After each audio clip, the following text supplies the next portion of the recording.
কিছু মানুষ আছে হায়াত লম্বা পায় কিন্তু তারা লানত কামায়, লানত কামায়, লানত কামায়, লানত কামায়। আর কিছু মানুষ আছে বুক টান করে রাজপথে দাঁড়িয়ে আবু সাইদের মতো মরে যায়, কিন্তু তারা জাতির কাছ থেকে রহমতের দুয়ার খুলে তারপরে দুয়ার দুয়ার খুলে চলে যায় যে জাতি তাদের মাগফিরাতের দোয়ায় ব্যস্ত রয়। কোরআনের আয়াত যদি কোরআনের মাহফিলে পড়া হয়, আবু সাইদ মুগ্ধদের নামও কোরআনের মাহফিলে উচ্চারিত হয়, শুধুই মাত্র ত্যাগী হায়াত হওয়ার কারণে। এ সত্যের পক্ষে কথা বলার হায়াত, এই হায়াত অল্পে শেষ হয়ে গেছে, কিন্তু নাম মানব হৃদয়ে স্বর্ণাক্ষরে খচিত হয়ে গেছে। এ কারণে কারোর কারোর হায়াত তো জ্বলে যায়, এই হায়াত দিয়েও তাদের আখিরাত বাণিজ্য নষ্ট হয়ে যায়।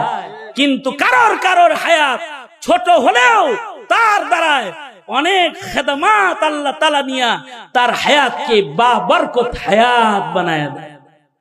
এ কারণে খালি হায়াত চাইেন না আল্লাহর কাছে যে আল্লাহ হায়াত দেন, হায়াত দেন, বরকত চাইবেন, বরকত। হায়াতের সবচেয়ে বড় বরকত হলো ঈমান। ইল্লাল্লাযীনা আমানু, সবচেয়ে বড় বরকতের নাম ঈমান। যার হায়াতে ঈমানদারি বুঝে নাই, ওর হায়াতের মূল বরকতটাই ও পায় নাই। দ্বিতীয় নাম্বার বরকতের নাম হলো নেক আমল। ঈমান আছে মুসলমান, কিন্তু নেক আমলের গুরুত্ব বুঝে নাই, ওর বরকতের আরেকটা দুয়ার বন্ধ করে রেখেছে, ও এখনো পর্যন্ত হায়াতের মূল বরকত পায় নাই।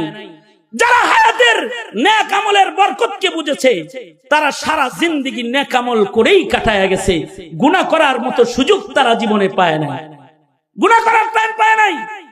বৃদ্ধ বয়সেও তারা জিক্র আজকার, ইবাদত বন্দেগী আর হক হক্কানিয়তের ঝান্ডা বুকে নিয়ে তারা জাতির সামনে শেষ নিঃশ্বাস পর্যন্ত ত্যাগের মহিমায় মহামান্বিত চেয়ারে তারা বসে গেছেন। তারা হায়াতের মূল্যায়ন করেছেন নেক আমলের মাধ্যমে। প্রশ্ন হলো, তুমি কি তোমার হায়াতের বরকত ঈমান আমলের মাধ্যমে তালাশ করো? যদি তুমি তালাশ না করো, তাইলে তুমি ক্ষতির ভেতরে আছো। তুমি মরণের মাধ্যমে চিরস্থায়ী ক্ষতির দোজখে পড়ে যাবে। আর যদি তোমার ঈমান হয় ভালো, তোমার নেক আমল হয় ভালো, তাহলে তুমি মৃত্যুর মাধ্যমে দুনিয়ার ছোট হায়াত থেকে বের হয়ে জান্নাতের স্থায়ী হায়াতের ভেতরে চলে যাবে। আল্লাহু আকবার জোরে করে বলেন, স্থায়ী হায়াতের ভেতরে চলে যাবে। সুতরাং সিদ্ধান্ত নেওয়ার বিষয় এসেছে, তুমি কি শুধুই বেঁচে থাকবা ফেরাউনের মতো? তুমি কি বেঁচে থাকবা হাসিনার মতো? তুমি কি বেঁচে থাকবা হাসানুল হক ইনো আর মুরগি চূড়া শাহরিয়ারের মতো? তুমি কি ওইরকম বেঁচে থাকবা নাকি? তোমার বেঁচে থাকতে হলে সিদ্ধান্ত নিয়ে বেঁচে থাকা দরকার। তুমি কি ক্ষতিগ্রস্ত হয়ে বেঁচে থাকতে চাও, নাকি সফল হয়ে মরে যেতে চাও? শিয়ালের মতো তুমি হাজার বছর বেঁচে না থেকে সিংহের মতো বেঁচে থাকো একদিন, সিংহের মতো বেঁচে থাকো একদিন।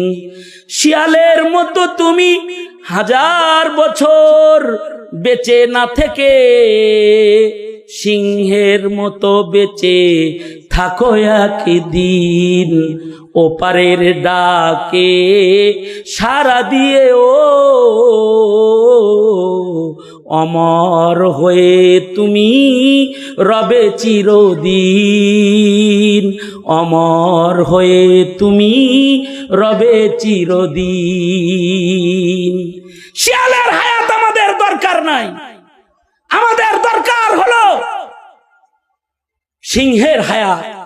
একদিন বাঁচবো, ভারতের গোলামি করে না, কোন জালেমের গোলামি করে না, কারোর কাছে মাথা নত করে নয়, ঠিক কিনা? যারা আওয়াজ করে বলেন একদিন বাঁচবো, তো সিংহের মতো বাঁচবো। বিড়ালের মতো বাঁচতে চাই না, সিংহের মতো বাঁচতে চাই। বাঁচতে চাই তো গাজী হয়ে বাঁচতে চাই, মরবো তো শহীদ হয়ে মরতে চাই। মুসলমানের রাস্তা তো দুইটাই, হয়তো শহীদ নয়তো গাজী। বাঁচবা তো সিংহের মতো বাঁচো, মরবা তো আবু সাইদ মুগ্ধের মতো মরে যাও, জান্নাতের যাও। এ কারণে ওয়াতাওয়াসাউ বিল হক, তাওয়াসি ইলাল হক, সত্য বলতে গিয়ে যদি মরণ হয় সে মরণও ভালো, সে মরণেও থাকবে ওয়াতাওয়াসাউ বিস সাবর, সেই মরণেও থাকবে শুকরিয়ার আলহামদুলিল্লাহ। ময়রাও আলহামদুলিল্লাহ বলবে, ধৈর্য থাকবে আর সত্যের পথে চলার শক্তি সাহস থাকবে।